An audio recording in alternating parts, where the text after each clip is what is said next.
Fifth grade, we are going to review adding decimals today. This is something that we've been working on in our daily math, but just wanted to real quickly go back through and remind you guys of how to add decimals, and then we're going to do a little bit of practice with that today on your assignment.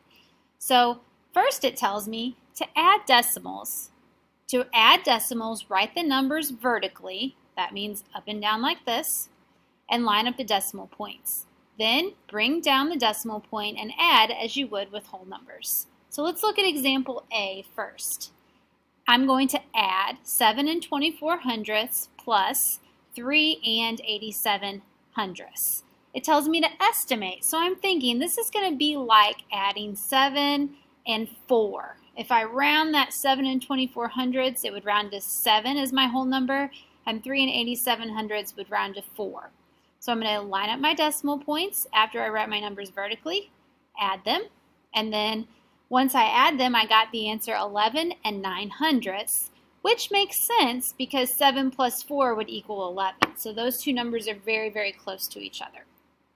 My second example, add 1 and 268 thousandths plus 24 and 3 tenths. Now, these two numbers do not have the same number of digits, and I have to remember that I have to line my decimal points up when I write it vertically. So I want you to see what they did. They wrote the first number, then when they went to write their second number, they lined up their decimal point. Then there was 2 empty spaces, so they put zeros there to fill in those empty spaces. Then they added, and they got 25 and 568 thousandths. Now that would make sense because 24 would would round to 24 if I was estimating, and 1 and 268 thousandths would round to 1. 24 plus 1 would be 25, so that would be a reasonable answer. So this word problem here says Maya bought a sandwich for $5.25, a banana for 35 cents, and a drink for $1.89. What was the total cost of Maya's meal? We've done problems like this on our daily math as well, where we've had to add a list of decimal numbers. So I'm going to move my little sheet here so that I can do some writing on my paper. I'm going to first write my first number down. Now I'm going to write the second number down, adding or lining up my decimal. Then I'm going to write my third number down. Now I'm ready to add them all up. So 9 plus 10 would be 19. I'm going to do some regrouping, carrying here. 8 plus 2 would be 10, plus 3 would be 13, plus 1 would be 14. 5 plus 1 would be 6, plus 1 would be 7. And then remember, my decimal point comes straight down, and since this was about money, I'm going to put a $sign in my answer. So my answer is $7.49. Is that reasonable? Let's see. Let's do some estimating. $5.25 rounds to 5. 35 cents. Well, that would round to 0 as a whole number, or if I was going to round it to the nearest tenth, I could say that it was 40 cents. And then $1.89 would round to 2. 5 plus 2 is 7 and 40 cents. So that is almost exactly the same. That makes sense.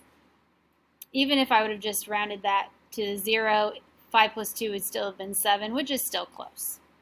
Okay, so we are going to practice with these 3 numbers at the bottom. Remember, I'm lining up my decimals when I rewrite my numbers vertically. My decimal point is after the 3 in both numbers, so I need to make sure when I'm writing them, I'm lining them up, and then there's nothing underneath that 5, so I'm going to put a 0 there. So 5 plus 0 is 5, 6 plus 0 is 6, 8 plus 1 is 9. My decimal point comes straight down. 3 plus 3 is 6, and then 1. Plus 0 is nothing. There's 1, sorry. Okay, same thing here. I'm going to write down my numbers and line up my decimal point when I write my second number. Oh, I've got empty spaces here, so I'm going to put zeros there. 8 plus 0 is 8. 3 plus 0 is 3. 7 plus 3 is 10. I'm going to carry my 1. 6 plus 6 is 12. Plus 1 is 13. Carry my 1. 1 plus 1 is 2. My decimal comes straight down. Remember, if we estimate that, 16 and 7/10 would round to 17. 6 and 338 thousandths would round to 6. 17 plus 6 would be 23. So that's still making sense there. I'm going to go ahead and estimate my number 3 before I even start adding my decimals. So 64 and 29 hundredths would round to 64. 80 and 46 hundredths would round to, that 6 would make actually that would really round to 81 if I'm going all the way across and rounding. So that would be 145 when I rounded. Now I'm going to get my exact answer.